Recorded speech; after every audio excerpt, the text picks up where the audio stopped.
रसिया बालम भील समुदाय का व्यक्ति था जिन्होंने आज से 5000 वर्ष पहले माउंट आबू के ऊपर तेलवाड़ा जैन मंदिर का निर्माण किया था। तभी क्या होता है कि उस वक्त में जो कि गुजरात के पाटन के राजा पस्तुपाल अपने बेटी का स्वयंवर रचते और उस स्वयंवर में ये शर्त थी कि जो भी व्यक्ति माउंट आबू के ऊपर एक रात में सोते पहरे से पहले पहले कोगड़ा बोलने से पहले पहले वहां पर एक तालाब बनाएगा और एक उचित रास्ता बनाएगा ऊपर जाने का, तो उसी के साथ मैं अपनी बेटी का कन्यादान करूंगा। बड़े बड़े राजा और महाराजा आए मगर ये बात हर किसी को नामुमकिन लगी क्योंकि एक रात में सोते पहरे से ये इतना काम करना किसी के बस की बात नहीं थी। तभी ये बात जो कि रसिया बालम सुनते तो रसिया बालम राजा जी के पास जाते, पस्तुपाल के पास, और बोलते कि क्या यह आपका काम मैं करूंगा, क्या आप अपनी बेटी का विवाह मेरे साथ करोगे। तभी पस्तुपाल कहते हंसकर कि मैं किसी भी जाति या किसी भी व्यक्ति का भेदभाव नहीं करता, अगर आप ये काम करोगे तो मैं खुशी के साथ अपनी बेटी का विवाह आपके साथ करूंगा क्योंकि ये स्वयंवर है, इसमें कोई भी भाग ले सकता है। तभी रसिया बालम माउंट आबू पर आ जाते और यहाँ पर आकर माँ बुर्दा को याद करते तो माँ बुर्दा उनके सामने प्रकट होती है।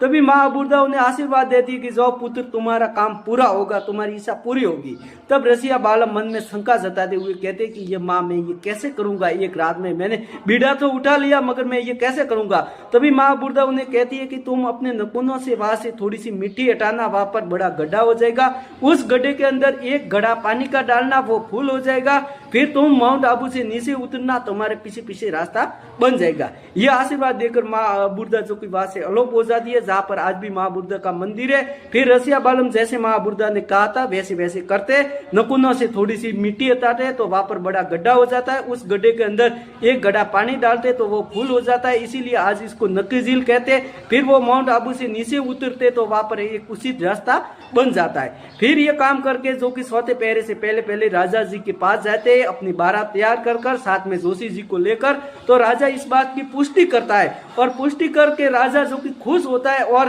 राजा अपनी बेटी की कन्यादान की तैयारियां में जुट जाता है। मगर रसिया बालम की जो सासू माँ थी वो ये विवाह नहीं चाहती थी कि हमारी बेटी का विवाह किसी भील समुदाय व्यक्ति के साथ हो। तभी वो कि सोते पहरे से पहले पहले कोकड़ा का वेश धारण करती है और बोलती है। तभी रसिया बालम को पता चलता है कि हमारे साथ धोखा हुआ है, सोता पहरा अभी लगना बाकी है और कोकड़ा बनकर हमारी सासू माँ बोली है। तभी रसिया बालम एक बिल्ली का वेश धारण करते हैं और उस कोकड़े को मारता है। फिर रसिया बालम अपने वचनों के कारण वो शादी नहीं कर सकते थे, इसीलिए उस सासू माँ को श्राप देते कि जो भी व्यक्ति माउंट आबू पर आएगा वो तुम्हें पत्थर मारेगा और हम भी यहाँ पर पत्थर के बनेंगे, 12 भवों तक हम यहाँ पर पत्थर के बने रहेंगे, बाद में जो कि हमारी विवाह होगा। और आज भी व्यक्ति वहां पर जाते तो जहाँ पर वो बिल्ली बनी थी वहां पर लोग पत्थर मारते और पत्थरों का बड़ा सा ढेक भी वहां पर लगाए और रसिया बालम और